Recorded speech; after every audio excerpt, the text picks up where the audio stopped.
Պարին Ալավերդյան, ինչի համար է այսօր այս բնակչությունը հավաքվել այստեղ, որն է ակցիայի նպատակը եւ վերջնա նպատակը։ Ակցիայի նպատակը շատ հայտնի է, մենք գիտենք, որ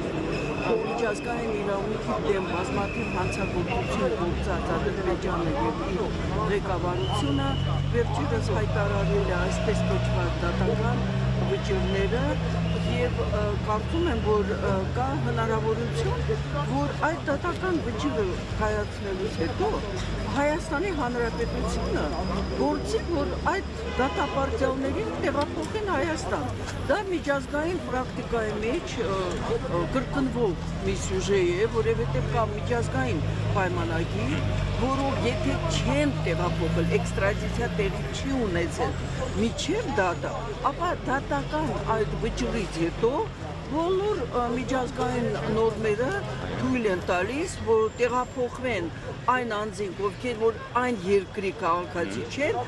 ուրիշ մի երկիր, որտեղ իրենք ապահովում են եւ անվտանգ։ Դա վերաբերել է նաեւ այն երկրներին, որոնք դիվանագիտական հարաբերություն չունեն։ Այո, ես պետք է ասեմ, որ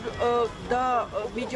ամեն մի պետություն այդ միջազգային կոնվենցիային միանում է։ Դրանով իսկ մենք արդեն կազմում ենք, այսպես ասած, մեկ պարտավորությունների ներքո ենք։ Դա առաջինը։ Երկրորդը դա տեղի ունեցել, դուք ճիշտ եք նկատել այն պետությունների միջև, որոնց միջև եղել է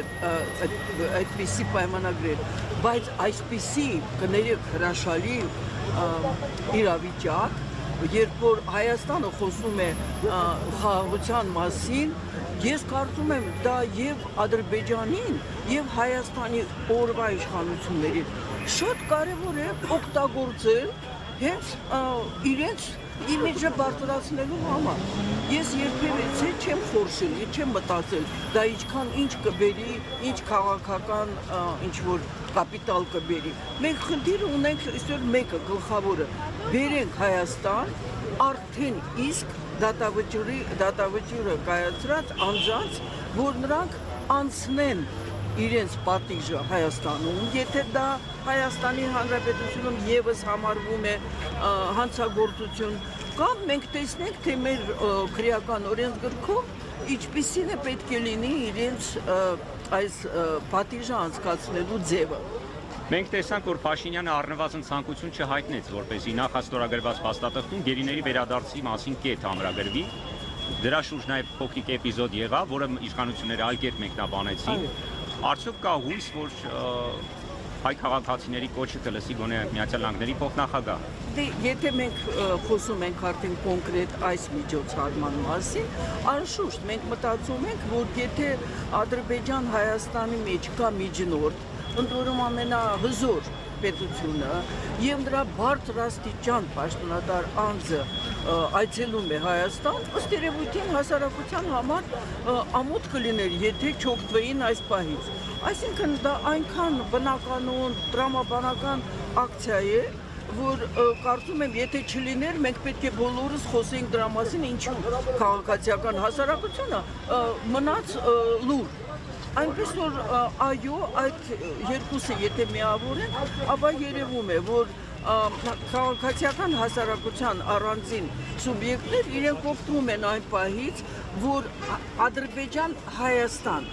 բավականին դեռ բարդ հարաբերությունների ժամանակ կա միջնորդ, որը հայտարարել է քրիստոնեության պաշտպանությունը, քրիստոնյաների պաշտպանությունը եւ այլն, ու ես կարծում եմ վերին աստիճանի տեղին է, որ այսօր այս հավաքը եկել են մարդիկ, որ հայտարարեն Վենսին իլուր, որովհետև այսպես թե այնպես, եթե այստեղ տասնապատիկ էլ կանգնած լինեն, շնորհիվ ձեր այսպես միջամտության, ինչի համար ես շնորհակալ եմ, լուրը հասնելու է։ Եվ ես կարծում եմ, որ այդ սին միայն հույսեր չեն, որովհետև մենք պարտավոր ենք, պահանջենք տվյալ դեպքում ԱՄՆ-ի ներկայացուցիչից, որ իրենք տեր կանգնեն իրենցից կասկած խոսքերին։ Դրա համար ես կարծում եմ մենք երկու ելք ունենք, եթե իշխանությունը դա չի անում, ապա անպայման դա մշտական իմ աքսիոմատիկ հայտարարություններ, այն ինչ որ չի անում իշխանությունը, պետք է անի հասարակությունը։ ստեղ մի խնդիր կա, ին հիմնավոր կասկածն է, որ Հայաստանի օրվա իշխանությունը ոչ միայն չի անում, այլ հիմնական խոչընդոտն է այդ անձանց բերելու Հայաստան եւ տվյալ դեպքում թե ինչպես իրավական լուծում կստանա, դա է խնդիրը։ Եվ այո, տեղին է մենք այսօր բարձրաձայնենք հենց պարոն Վենսի ականջին, որ մենք պահանջատեր ենք, ոչ թե խնդրում ենք, այլ պահանջում ենք, որ եթե Հայաստանի Հանրապետություն օրվա իշխանությունը ինչ-որ դժվարություններ է տեսնում, եթե Ադրբեջանի հանցագործ իշխանությունը չի գտնում, որ դա պետք է տեղի ունենա, ապա հասարակությունը պետք է տեր կանգնի։ Ես կարծում եմ դա լրիվ տրամաբանական։ Այս ձևաչափով եք պատրաստվում միայն այս ձևաչափով թե բաց Ոչ, նամակ։ նայեք, ընդհանրապես, եթե մենք վերցնում ենք տվյալ դեպքում մի դրվագ է արցախցիներին վերաբերող, մենք չենք խոսում ընդհանրապես, մենք խոսում ենք Արցախում քաղաքական պատանտության մեջ հայտնված անձանց մասին։ Ես տեսեք, իհարկե կարող եմ առանձնացնել բոլոր այդ ռազմաքաղաքական ղեկավարությանը, ես ծանոթ եմ բոլորի հետ աշխատել եմ, բայց իմ սիրտը ցավում է ցանկացած մեկի համար, որովհետև իրենք բոլորը հայտնվել են Հայաստանում, կրկնում եմ, որպես քաղաքական պատանդ։ Եվ մենք տեսել ենք այդ 4 հոգու վերադարձը, որը տեղի է ունեցել, այսինքն Ադրբեջանից այստեղ, թե այդ ինչ կեղտոտ ու արյունոտ քաղաքական խաղ է։ Փաստորեն համաշխարհային պրակտիկան չկա այդպիսի բան, որ միջազգային տերորիստներին ընդհանրապես դիտարկեն ինչպես այսպիսի գործընթացների, այսպես ասած, անձանց։ Բայց մենք տեսնում ենք, որ դա տեղի է ունեցել։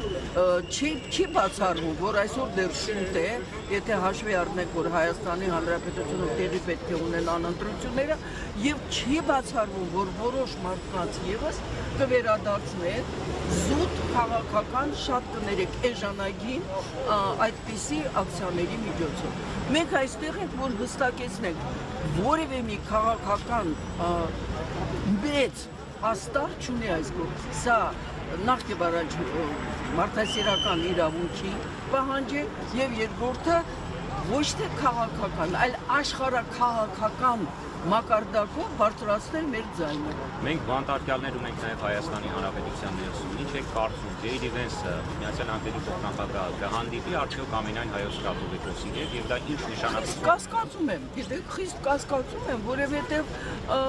Ամերիկայի նախագահը շատ բարձ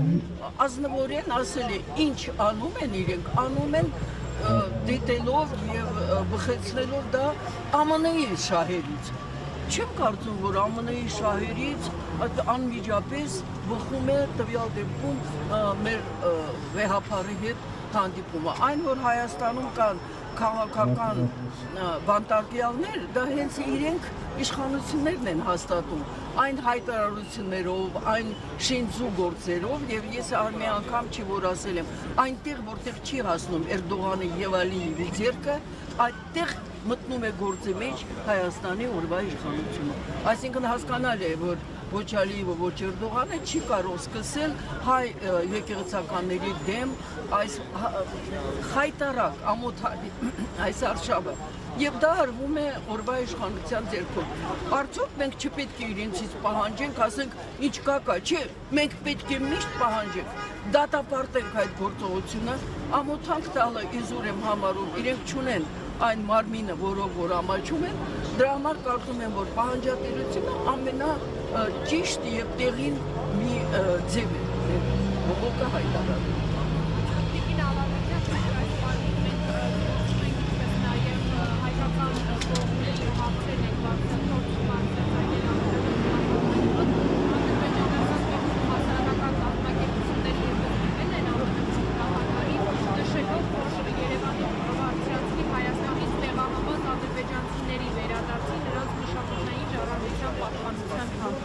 Շնորհակալություն, դա կարող է տեղի ունենալ եւ տեղի է ունենում միայն Հայաստանի Հանրապետության օրվա իշխանության կամ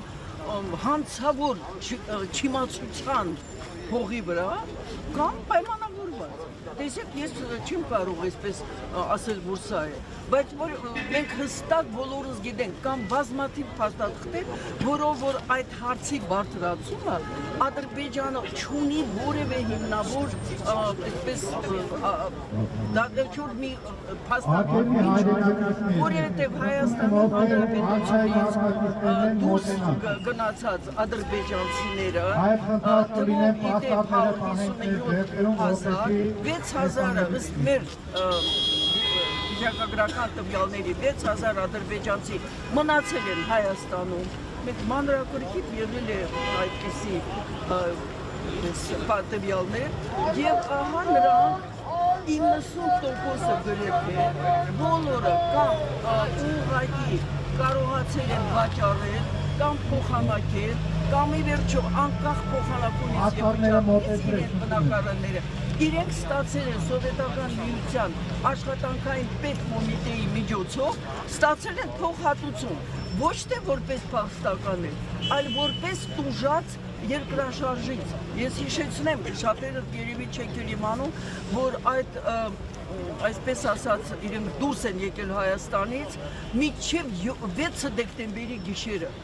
7 դեկտեմբերի այստեղ արդեն, ինչպես ասեցի, մնացել էին մի 6000 ադրբեջանցի։ Այսինքն նրանց մեկ է սովետական միության այդ պետական կոմիտեն աշխատանքի համարել է, որ նրանց բնակարանները, ում բնակարանները մնացել են այն վայրերում, որտեղ երկրաշարժը քարուքանդ է արել, անկախ նրանից թե իրենք փոխանակել են, թե վաճառել են։ Տվյալները իրենց մոտ եղել են հինը։ Նրանք տվել են նրանց փոխհատուցում ոչ թե անձամբ այդ մարդկանց, այլ Ադրբեջանի համապատասխան պետական կոմիտեի աշխատանքային, թե ինչ է արել այդ կոմիտեն, հայտնի չի, դա մեկ, երկրորդը, հայերը Ադրբեջանում թողել են ավելի քան 1000 բնակարան և տուն, ավել քան բոլոր ադրբեջանցիները, ներառյալ ազատագրված տարածքներից դուրս գնացած, քան բոլոր դրանք թողել են Հայաստանում կամ ազատագրված տարածքներում։ Ինչ են արել ադրբեջանցիները եւ օգտվելով հենց ադրբեջանական ՀԿ-ների տվյալներով այն ժամանակ հստակ ասում եմ, ադրբեջանական որոշ կազմակերպություններ տարածել են լուրը, որ այդ բնակարանները ու տները, որոնք հայերը գիտեք պաշտամունք ունեք տուն եւ բնակարան, դրանք 3-4 անգամ սպեկուլյատիվ գներով դարել են սպեկուլյացիայի առարկա եւ դրա համար որևէ մի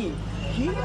այսօր խոսելու վերադարձի մասին չկա։ Սովետական ժամանակ սովետական քաղաքացիները իրենք լքել են վաճառելով կամ կրկնում եմ փոխանակելով դրանից հետո ստանալով լրիվ անհիմն ստանալով փոխհատուցումը, այնպես որ այսօր վերադարձի մասին ընդհանրապես խոսել չի կարելի։ Եթե Հայաստանի Հանրապետության իշխանությունը չգիտի դրա մասին, դա շատ ափսոս, իսկ եթե գիտի, կարծում եմ, որ գիտի, ապա դա ուղղակի շարունակությունն է պայմանավորված այսպիսի գործընթացների։